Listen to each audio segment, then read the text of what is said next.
Hey guy here, this is Noy with the 2010 Mustang GT lower clunking noise.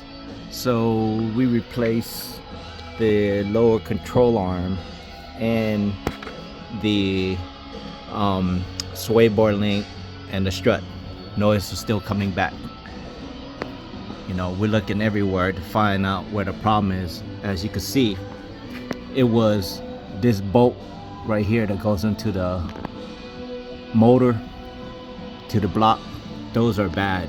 It came loose, and that was the clunking noise. If you're running into this issue and you check everywhere and everything is tight, this is those bolts right here and right there would be the ones I would look at to make sure those are tight, and make sure the bolts on the motor mount is tight as well. The one that's up there and then the one on the top. Same.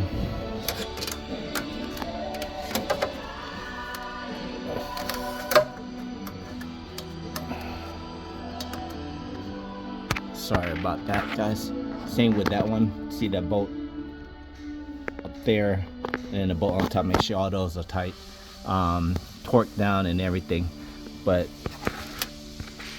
the ones that was causing this noise was those the four bolts that's holding on going into the block from the motor mounts. Those was loose and it was causing a clunking noise.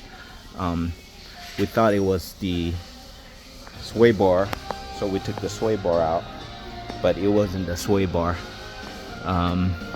nor the sway bar link.